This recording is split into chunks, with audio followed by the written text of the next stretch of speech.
Today, I'm gonna again just do another little reading. Um, Definitely getting stuff around opening at the moment. I've woken up again this morning, very much around sort of opening up, opening your energy up. I keep talking about this sense of like visioning. Really, really important at the moment that we start to vision. When we start to vision, we open up our energy and our energy field, and like to a higher sort of like frequency, a higher sort of vibration. And when we start to do that, then we start to create like a higher vision of reality, but a higher vision of our own purpose and our own lives. And this is like what's going on at the moment. I mean, I've been drawn today. I do work with angel cards, and I've worked with angels before, but I'm being drawn sort of like to new stuff. Like I'm being drawn to sort of learning more about the angels and learning more about the ascended masters. And it's like as you start to open, then you start to open up your energy channel, and then you start to open up your energy source, and it starts to connect to that divine source. And then what starts to happen is things start to flow in, and then you start to connect with that vibration, that frequency of the angels and the ascended masters. And then what starts to happen is then your soul aligns, and when your soul starts to align, then it starts to open up and receive that information, which is what a lot of our souls are trying to do at the moment. They're trying to awaken to this infinite source, and when we start to do that, then we start to connect in. So when people talk about things like the Shaitic records, and they talk about like, which is a library of all experience, of a library of light that exists somewhere, a frequency of all information, of all creation that's ever happened.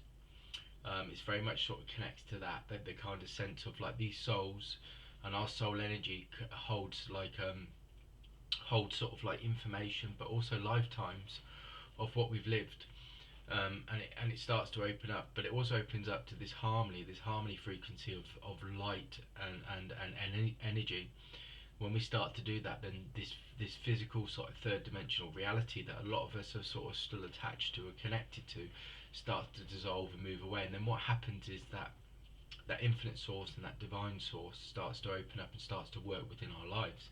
Then we start to connect to the universal law of attraction, the universal law of vibration, and the universal law of frequency, and the universal law of oneness.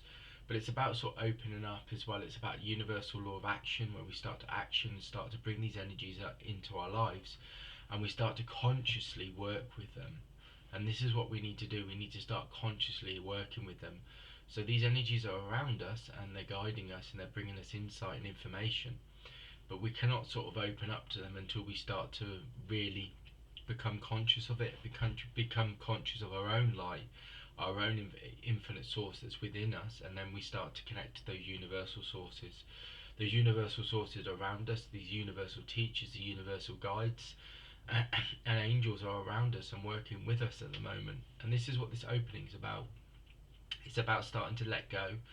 It's starting to not be attached to those physical, materialistic sort of parts of life, and realizing that actually the abundance is being in peace and being in harmony, being connected with that source. That source is what defines us, it guides us, and it was the purpose of why we incarnated in the first place. This is what the soul comes down for, to reawaken, realign, and start to live its purpose. Each of us has our own sort of as a collective like soul group, we have a purpose on the planet, and this is what this time's about. So it's about sort of working for that source, and working in divine intelligence and divine intention. And it's about sort of, and this is what a lot of people talk about with this concept of the I am presence, which is a co-creative sort of spark that's in each of and every one of us, which is part of this sort of divine essence that's in each of us. And it's about aligning and awakening to that. And this is what a lot of us are doing now. This is what part of the process of what we're doing is we're awakening to that. And it's about letting go, like I keep saying, these things that don't serve us, that, removing them. At the moment, a lot of us are living in a way that doesn't really fulfill us, but doesn't really sort of it doesn't fulfill us. It doesn't really feel like we're doing what we should be doing here. So in that sense, this is part of the soul's awakening, the soul's purpose. A lot of us are here to spread light, to raise energies, raise frequencies, And a lot of us are doing that at the moment. We're sort of like you've got the universal law of correspondence as well, which relates to like the universe, and relates to sort of our actions and how this is sort of how this is reflected through the universe. So this is why it's important as well that we remain high, and we remain high with these frequencies. There will be a lot of people feeling a lot of sensitivity, a lot of anxiety at the moment, but that's part of the shifting of the planet and shifting of our own energies as well. That's part of that parcel of what's going on at the moment. A lot of people are sort of worried about we're still connected to this sense of the outer world, which is the future, and we're thinking like the future is out there, and we're in that sense we're connecting to it, when actually it's about being in here and being connected to the moment. If you're connected to the source and you're connected to the moment in essence, then that's what drives you, that's what fulfills you, that's what protects you, that's where the security is. When you remain in the present and or with that source, then things are in unity, they're in union, they're in harmony, they're in balance. The imbalance happens when we start looking outside of ourselves and we look at the outside world, or the third dimensional sort of world, the objective world, the physical world, where we start to see that world as being the true reality, when actually that's the illusion, really, which is very difficult because we're living in a very third dimensional reality still, where there's so, like I keep saying, there's so much worry around bills, there's very much worry about future and about jobs, and are you going to get paid enough to pay your bills? Well, all of that is worrying, but it's also, it's not really how we're supposed to be living and why we're here. So it's about trying to remove those kind of things. The anxiety sort of like is around those kind of things, but like I said yesterday, I very much feel strongly, again, sort of, I keep feeling this sense of like personal will and this sacral chakra, and it's really really strong within my belly at the moment, that I feel this kind of personal will and this spark and this, like, so it connects very much to like the sacral chakra and the solar plexus. But when I start to link into that energy, it moves up, so it moves up to your heart center as well. So it's very much around sort of opening up those energies and knowing and sort of remembering that you're an energetic being of light and energy and frequency. You're not this physical being. This physical being is what keeps us, and this physicality of being connected to that is what keeps us remain to this third dimension, this third dimensional materialistic world that we are. That we are sort of trying to sort of make our way through the world by our identity of what we do and our jobs and things like that, when actually we're much more beyond that. So it's about sort of like raising above that, and it's dissolving it and removing those blockages, and knowing that will and that security is there. Also know that your universal guides, the universal teachers, the ascended masters, and the great white brotherhood are here, giving us tools and information to awaken. And as we awaken, our soul will awaken, and what happens then is we start to reclaim those spiritual gifts and those spiritual insights and that knowledge and wisdom that many of us feel like is missing within our lives. And that part of that's what we're here to do. I see like a golden triangle as I start to connect into this above me and above my shoulders and my head, and it's a golden energy as well that connects with it. And the gold to me is the source, is the infinite wisdom, the ancient wisdom, healing, consciousness. It's very much around sort of like raised consciousness, raised frequencies. Golden to me is also the source of all life, which is again the divine source, which is the infinite universal energy that's there. The triangle connects to going up. It's like it always sort of reminds me, an equilateral triangle is like a portal. It sort of opens up to those higher frequencies of energy and light, and it's about us sort of like releasing and surrendering and letting go of these attachments we have at the moment. I feel this regularly, and I feel this quite a lot. We'll have to do a lot of clearing, because I could easily get caught up in my mind and things that are going on, and I have to keep dissolving that energy and releasing it. It's very much around that at this time, and we all need to be doing this kind of releasing and cleansing at the moment, because once we start to open and we let go of the old, then the new starts to come in, that new flow. And this is what's coming in, this is golden age that people are talking about, is this new flow of frequency and vibration, where the planet will be living in a more spiritual way, and it will be sort of like you'll make your decisions and your choices through your intuition, and connecting to that higher aspect of yourself, that true self, which connects to this again, this I am presence that people talk about. It's very much around that at the moment, and it's about opening up your energy centers, not being connected to or attached to any kind of outcome, but or open up your energy to allow that flow to start to come through your life. Don't be connected to things that that you can't control, and don't be fearful of the changes coming in, because that's what we need to do. We need to really open up our energy. I feel this so strongly at the moment. I feel this so strongly within myself and within the energy and the frequency of the planet, and it's very much needed at the moment. And this is why I've been sort of like drawn today about angels. I've been sort of drawn to find out more about them. Although I read the cards, and when I read the cards, I read the energy, and there's messages in that, but it's looking at that divine purpose, or the divine sort of communion. I mean, and the divine sort of communication that they bring, and starting to connect into them. Those angelic realms are there to bring us insight, intuition, awareness, and start to help us heal. As well as ascended masters to bring that knowledge and intuition of the spirit world and the spiritual sort of vibration of frequency of the spiritual laws, and how we need to live more spiritually. Because when we start to do that, then this is where this shift happens from the fourth dimension to the fifth dimension, which is where these energetic beings live. They live in higher dimensions than that as well, but obviously the fifth dimensional reality is what we're talking about, and there's a lot of conversation around that at the moment. So we're shifting into the fourth dimension, but you have to let go. You have to let go, and you have to surrender, and you have to let that flow come into your life and allow those changes to happen. And it means letting go of old concepts, old patterns, old thoughts, old feelings, and releasing them and letting them go, and allowing that new to come in. Any kind of change is scary because it's the unknown, but it also needs to happen. It needs to happen for our frequency to rise, and then also that you start to then align with your soul purpose, which is part of the process of why we're here.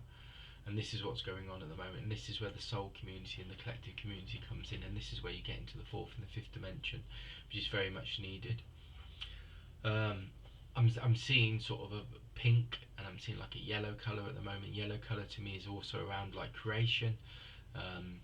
It brings those lighter and more vibrant vibrations. It illuminates the soul. It awakens us to the illumination of the soul. And pink again, which is this divine union, this divine harmony, but it connects to many different levels. It connects to like the angelic realms. It connects to the ascended masters, these beings. Again, I'm seeing blue now, which is all part. Three of those are all part of the threefold flame, which they talk about. They're the three colours I'm seeing, but they're also connected to like the three first rays of the ascended master, which is like the blue, which is Almora. And then you've got the yellow, I can't remember what that one is for now, and then you've got like pink, which is Paul Venetian, which is like creative artistic expression. But I know the yellow one is very much around illumination. It's illumination of the heart and of the soul, and it very much connects to that, so it's lifting that vibration, and that's what is very much needed at the moment. I will go back and find out which is the second ray of the ascended master, and I will post that on Facebook underneath the and I will post it on this YouTube channel as well, just so to say who the second one is. Lord Lanto, there you go. Lord Lanto is the second ray, a Chinese sort of being that had a high vibration of a high sort of like a luminous heart, compassion and understanding. The blue is obviously the divine intelligence, the divine source, the divine will, and pink is again about this creative expression. So one is illuminating, the other one's creating and co-creating, the other one is aligning. The threefold flame comes from wisdom, love, and power, they say. The power to me is the essence, the energy, the creative, the vibration. Wisdom is obviously around sort of the insight, the information, that intelligent source, and obviously the love is the union and the connection to source, but to all beings as well. And this threefold flame intertwines. It goes into like three different sort of flames that intertwines. You see it.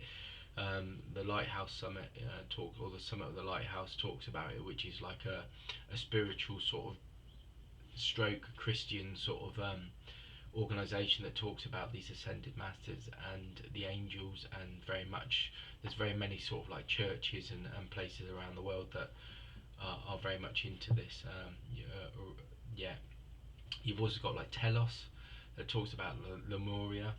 Aurora Jones talks about Aurora Jones. I can't say the word very much. Aurora Jones talks about that. He was a channel for that, for a guy called Adama, who was a guide from Lemuria. They talk about those kind of things, and those Summit and that Telos very much connects that. You'll find a lot of the frequencies of the information coming through are very much interconnected. They very much have a similar message, and that's what's going on, and that's where the unity and the union comes in. That a lot of the spiritual groups and things that are going on are very much integrating now, because that's what it should be. It should be one vibration. There's a lot of different sort of fractions. There's a lot of different groups that talk about a lot of different things, but they're all talking about the same thing. The message is very much symbolic. It's very similar, and that's what the way it should be. And that shows that the oneness of the planet and the frequency of the planet is increasing and intensifying, because it's starting to come together, and the message is seen as a one vibration, which is what the universal, and the most important one is like, you know, one of the most important ones is the universal law of oneness, that we're all interconnected, nothing separate. And this is the idea of death as well. That death is not separate. It's like it's not the end. It's like a you know, it's going from one state of being to the next. And this is what a lot of a lot of the sort of like religious traditions and like philosophical traditions with like Buddhist, because you can't say Buddhist is necessarily a religion, but it's more of a like a philosophy of life and stuff like that. And you've got other things, but everything that you sort of like go into relates to sort of, you know, relates to the you know, all this kind of sense of energy, energy sort of like transforming, the state of being transforming. I'm just sitting here and I'm just connecting, and I've just had like Dr. Yushi come into my head, which is like the first practitioner of Reiki who sort of like, if you go through the Reiki story, he talks about going up a mountain and sort of looking at all these animals that were suffering and needed healing, and he goes up a mountain and sort of like asks God or the universal being for some sort of help to try and heal the world, and he's given these 4 Reiki symbols. And Dr. Yushi's the vision or the photo of him has just come into my head. So I know that there's a lot of healing going on. There's a lot of difference in frequencies. Reiki is a universal source, so it although it was given in those symbols, a universal source never dies, and it's been around for basically all time. Universe is sort of like been around for a long time, and so any kind of universal symbols or universal healing would be connected in. So it doesn't have sort of like it's not got like a time frame or a time span. Energy is infinite, and it doesn't get destroyed. It just changes form, and it just goes from one state of being to the next. So Yushi would be a vibration of that, and it will very much connect into into like healing and light and energy.